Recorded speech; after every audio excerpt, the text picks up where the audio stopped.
How you doing? This is Zach Allen, and I have a small confession to make. Right, I've been teaching golf for over 20 years, and in a large number of my lessons, at some point, we usually always work on trying to get the hands in front of the golf ball, because everybody knows the benefits of that, right? When you get your hands in front of the ball, you turn your 9-iron into an 8-iron, so you get 5 to 10 yards more distance. You compress the ball more. We get a little bit more of a penetrating flight that goes through the wind better.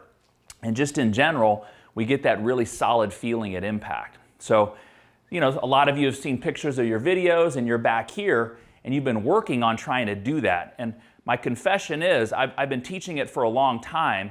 I don't think I ever did it exactly right? I would do this with a lot of students. I would take a alignment rod and I would put it in the grip and I would have them hit shots. And I would tell them about keeping the alignment rod on this side of their body to make sure that they weren't flipping the club through the ball, right? Or overusing their hands and wrists at the moment of contact. I would use impact bags like this, and we would spend time hitting these, and we'd get the feeling of our left hand being in front of the ball, this nice wall at impact. But to be honest with you, it never translated that well, and if it did translate, it took a lot of time and reps. So I really think I've stumbled on some stuff recently that has really changed my students' ability to get their hands in front of the golf ball. So probably wondering here, I've got Novak Djokovic hitting some backhands. And the thing you'll notice here as we take a look, and the reason I'm kind of bringing this up, is it's very similar to what these tennis players do. That's the feeling of how we're going to get their hands in front of the golf ball.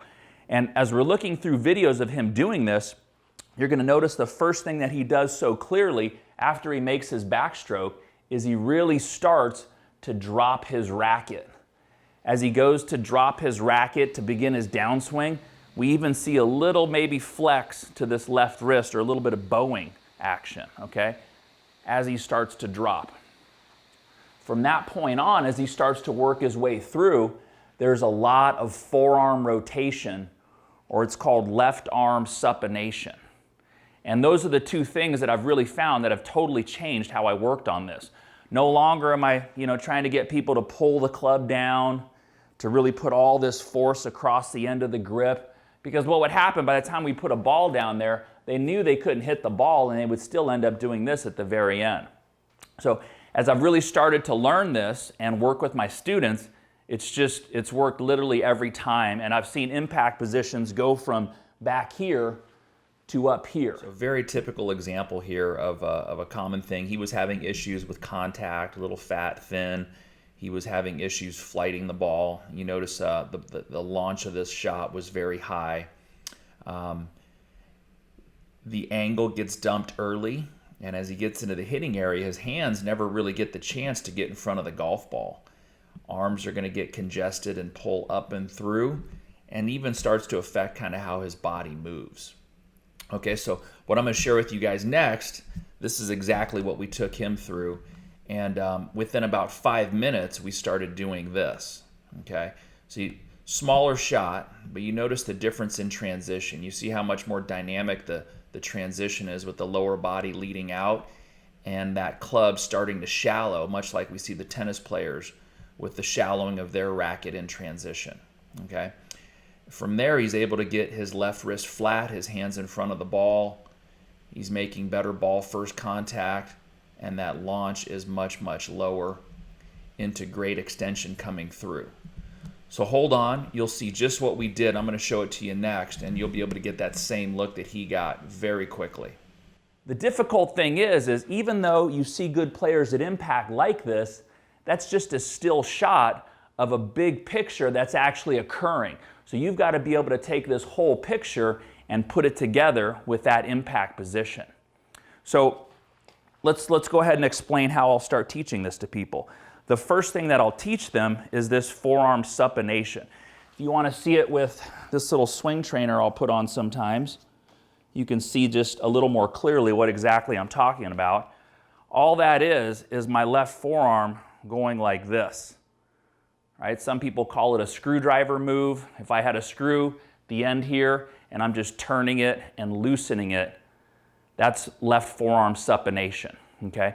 So I'll go ahead and explain that to them, and I'll actually have them hit shots where they just feel like they're doing this so much that they even hit the ball to the left of target. So even just in small shots, they're going to really supinate this so hard that the ball doesn't even go straight, right? That ball definitely launched to the left there.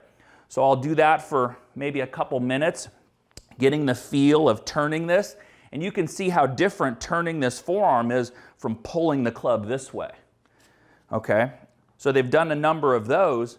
Now, in order to get the ball to start to straighten up, that's where this other move comes in of letting the head start to drop in the downswing. And as this head starts to drop, it happens for maybe about 1.5 foot in the downswing before I start to put some of this roll into the end of it. So as we put those two moves together, I've got this drop to start and this roll to finish. And the amazing thing is when you do this, you might not even hit the ball very good at first, but I guarantee if you had videotape running, you would see a totally different look to your golf swing. From a cast, a flip, an over-the-top move, any of the things that you were struggling with before. So don't be afraid as you start to work on this if it maybe takes 10 to 15 minutes before you actually start hitting some very solid shots. Usually people get a little discouraged and they kind of run from it. Don't do that. So I'm going to put together the drop and then the roll coming through. And this ball, I've got a 9-iron out. It's probably going to go 40 yards, 50 yards maybe if I'm lucky. It's not going very far. So, you know, that probably looks like a regular half golf swing, but I promise you, the feels, I feel this occurring to start, and then I feel a full rolling of my left arm going through, just like we see these elite tennis players doing, right? Someone would ask them, like, you know, why don't you just take the racket back and through? That seems like that would be so much more consistent or stable. But they know in order to get maximum power and the maximum, you know, type of spin they're trying to get, they're letting it go this way first before they actually start to rotate it around and through. So give that a shot. Like I said, I've been teaching for 20 years, and it's definitely been eye-opening. I've had so much success lately showing this to my students, and I hope it helps you get to that impact position that you've always wanted. Hey guys, hope you enjoyed that, but this video is just the beginning. I've put together an entire video series with one goal in mind, to get you hitting it longer, straighter, and more consistently. And here's the best part. You can watch the entire thing for free of charge. All you have to do is click the link right here in the corner, and I'll also put a link down in the description below in this video. So go ahead and click the link right now, and I'll see you on the other side.